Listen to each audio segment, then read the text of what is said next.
the CORE Act, which is a piece of legislation that would protect 400,000 acres in Colorado, passed the House 6 months ago and has been stuck in the Senate. Our last conservation conversation with Tommy Caldwell, the goat of big wall free climbing, he pointed out that Senator Gardner is the #1 roadblock to the CORE Act passing and the protection of our watersheds and wildlife and wilderness here in Colorado. It's a generational piece of legislation and people really need to focus. So call Senator Gardner if you care about that stuff. If you love the wilderness and the outdoors, call him and tell him to pass the CORE Act. We have this dream that the outdoor community can come together and speak with one voice on policy and politics and in elections. And so for our second installment of these conversations, there could be no two more important people to be talking with than Jeremy Jones, legendary big mountain snowboarder, and Mario Molina. Jeremy Jones is the founder of Protect Our Winters, and Mario is the current executive director of POW. And, you know, POW has been at the tip of the spear of this idea of trying to mobilize outdoor enthusiasts in the political realm. They are the folks who are leading this charge. And so their mission is to turn passionate outdoor people into effective climate advocates. Anyway, though I do have to admit that, like, when I first heard about Protect Our Winters, I really underestimated you guys, actually, because I don't know, I just heard, oh, Jared the snowboarder's starting a climate change organization. Is this going to be another one of those things where, you know, it's this feel good, maybe some awareness raising, and, you know, you get a cool hat with a pom-pom and everybody, you know, gets to kind of pat themselves on the back for buying a carbon credit or just being, like, you know, a good citizen or whatever. It could have been this kind of milquetoast, ineffectual, and a lot of people in the industry talk the talk. And so it's really kind of easy to get cynical about athletes and their kind of public profile approach to serious issues like climate change. But I have to say, I underestimated you guys, and I was wrong, because you guys have taken a really bold approach to this. And I guess, I don't know, sort of, I'm really curious to hear, you know, how you, and I guess for people who don't know, like, POW is, you know, not just a nonprofit organization dedicated to spreading awareness for climate change. They turned their 501c3, which is a nonprofit, and added a 501c4, which means they're really getting in there and doing political action, advocating for candidates, getting involved in elections, doing the stuff that really makes a difference at the margins. And the margins are everything in American politics. The margins are going to be everything for legislation that protects the environment and fights climate change. So anyways, I just wanted to say that off the top. But how did you come to this? How did you go from being a snowboarder to leading an advocacy organization? Well, I guess first off, thanks for the kind words, especially the admiration is mutual. Love the films, always have. I am a really good 5'9" moderate rock climber. So if you're looking for any, like, someone to take, actually, I have, ironically, I'm like the most risk adverse rock climber in the world when it comes to taking whippers. But anyways, wow. Switching to Protect Our Winters, I saw a problem happening. As someone, I'm still alive today because I have been able to really connect with the mountains and understand when that kind of green light to send is, you know, the door's open, and when it closes, and there's really tight margins in there. And so understanding just a deep, intimate relationship with snow and mountains, I was seeing changes that coincided with what scientists were saying was happening. Felt like we needed to do something as a industry. I didn't want to do it. My buddy who worked at the surf rider industry was like, you guys got to get your act together on this climate stuff. And I'm like, I know, someone should start something. He's like, yes, that's you. And I'm like, no, not me.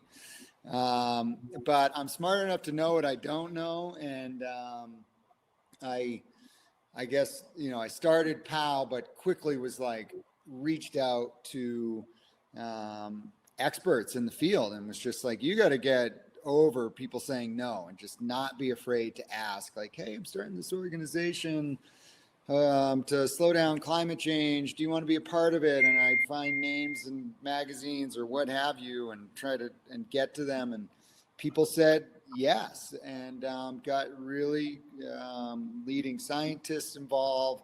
I knew the industry, so and I knew that I didn't want to be a Jeremy Jones Foundation, so I quickly reached out to companies like Burton Snowboards, that, you know, is a competitor to the companies I was riding with, and going, hey, you're number biggest company in the industry. You need to get involved. And using different athletes and all our early marketing material, I made sure I wasn't a part of it because I wanted other people to be the face of this. And just really, for it to succeed, it would have to be together. You know, together we can protect our winners. And I still hold true to that. And that's just trying to get the smartest people in the room together. And that has led to Mario, who's on screen with us. Speaking of, yeah. So what was it about Mario that convinced you to bring him on board? What was the... Not my snowboarding. It definitely was not his snowboarding. Although he funny story, but he does. We'll leave it. Mario is incredibly smart, but when it comes to snowboarding, I'm like, Mario, I can get you pro form on a board, and he's like, what board should I get? I'm like, read the catalog. We spent a bunch of time on these descriptions and da. And he comes back and he picks this board that it's like in bold writing. It says pro level elite freestyle board. And I'm like, wow, this guy must be good. And he gets the board. It's the small print. It takes like a year before I get on snow with him. He's like, oh, this is a lot of board. I'm like, I know. Yeah, that's what pro level elite. And I take one run with him and I'm like, wow, dude, pro level elite, huh? And so hence he's moved on to a different board. I want to... approachable, easy to ride board would be the description of that for people of all ability levels. I want to put a quick sidebar here just to clarify that, Jeremy, what year did you found Jones Snowboards? 2010, I believe, or yeah. 2010. So kind of concurrently with your work on POW, or maybe right before it? A little bit after I started. Okay, a little bit after. So you have been taking this entrepreneurial approach both to political, social change, but also to business. Launched Jones Snowboards, which is the leading split board company. I think do you guys only do split boards? No, we do everything, but yes. Okay, cool. I like to say our split boards are the most tested in the world, and another my wife is sick of hearing that I have to go test some more, but yeah, no, we love our split boards. Yeah, to me, your big reason we started it was at that time the split boarding was kind of an afterthought, and to get, that's what I was doing so much of.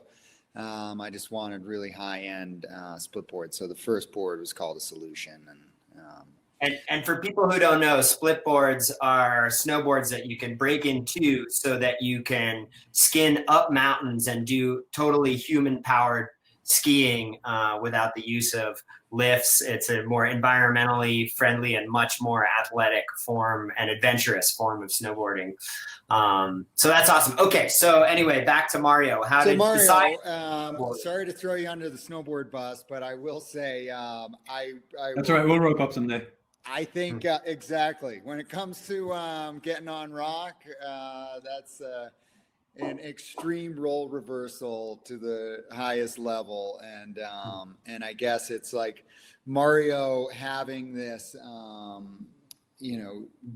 basically life's work in climate, really high climate IQ, coupled with this real passion for the mountains, and just the right vibe. And I think that again comes from like, yes, like say climbing is lower down on my sport rung, but important to me. And Mario being a serious climber, I think it was easy to just relate and connect, similar ethos and similar, seeing the outdoors change and this place that our lives are shaped around. Mario and I share that same connection, and he just has been able to, spend his life studying on how to make those changes. So it's just really a perfect combination. And that's great. Grateful to have you, Mario. Congress is, they're not, I guess, currently in session right now, but they are passing legislation. You guys have actually mobilized teams of athletes to go down there to Capitol Hill in your awkward fitting suits, like bulging out of those things like the angry Incredible Hulk. It's funny to see a bunch of like scruffy, like dirtbaggy looking people, file in there and testify before, the House and the Senate. What has that experience been like, and what are the priorities when you guys go down there? I guess, it's intense for sure. Talking it's like we're so far out of our element, and I've climbed a lot of hills in my life and figured them out, and I definitely have not unlocked the portal to success on Capitol Hill, but we learn every time. When we do go to Capitol Hill, we really focus on moderate Republicans with the hope that we can win with, we really need those. So that's our best use of time. Yeah, it's great to go and talk to like-minded people, but we're there to try and figure out how we can move a couple Republicans to prioritize clean air, clean water, and a sustainable future. Vote. So for people who want to stay more informed, we're running a series right now called The Outdoor State. And we're trying to really dig deep into each one of these issues in the different episodes that we're running. And so for people who are interested, if I can just make a shameless plug, I'd encourage everyone to text Outdoor State to 65351 to get registered, and then learn more about all these issues pretty much in depth. Great. 65351. Yep, Outdoor State. And 65351. Outdoor State to 65351, and you guys will be plugged in to the incredible process that these two gentlemen are spearheading. I certainly am going to plug into it. So it looks like we need to take some questions from the audience before we run out of time. We have a question from someone that says, for Mario, do you have events coming up that will help me get familiar with reaching out to my senators or introduce me to lobbying? Yes, absolutely. So we are going to be running a digital lobby day as part of our outdoor state campaign, and we will have a training on how to speak to your senators about it. We will have we'll be calling in directly from all across the country on our lobby day, as well as holding meetings with some of our athletes and business leaders with our elected representatives on the Hill via Zoom, and asking people to then call in support of all of these priorities. And so if you text 65351 and sign up, I think the last of our web series will actually be that training. Cool. That's great. That's great. And for those of you that would like, actually, on the POW website, we have several short video clips, and I think they're on the YouTube channel as well, of Claire Gallagher and Josh Jesperson making that quick phone call. And we like the way we market it is it takes less time to call your senator and tell them that you care than it does to drink a beer. Yeah. Yeah. You could do it on a ski lift, drinking a beer, warming down from a run or a ride. Let's see. Okay. We got another one coming in. Jeremy, that's Senator Gardner, but how do you talk to your neighbors about climate issues? Especially I would say if you live in a conservative area, neighbors and friends, people who might not be sort of reflexively environmentalist or progressive on these issues. What do you say? Yeah. So I'm on this great journey trying to make this film that I call Purple Mountains, where I do, it's my journey to understand why the country's so divided on climate. And so I've been spending time in Nevada, rural areas, went snowboarding with a hard rock miner. And I guess for starters, it's like start on things you agree with. And try to, find common ground on that, and kind of take the teeth and toxicity out of the issue. And then I generally will bring it to science. I mean, if I know it's like a staunch, say, Trumper, or, just really on the far side of things, which I will say to certain Republican congressmen, where'd you go to college? Oh, so-and-so. Wow, that's a great school. You must be proud. Wow. Or how about your kids? Your kids in college? Oh, I'm hoping my kid can go to that college. Oh yeah, I bet you'd be proud. Have your kid at a nice college. And then I kind of politely say, well, I assume you don't let them near the science department. Try to do that without a laugh, because there's not a college in the world that doesn't accept the facts and teachings of science. And so that would be an example. With the hard rock miner, I learned a lot about it. Like, these guys are like astronauts. I mean, he's boring. He was driving like a 24-foot diameter machine, cave cutting machine, 700 feet under the earth, underneath the Hudson River.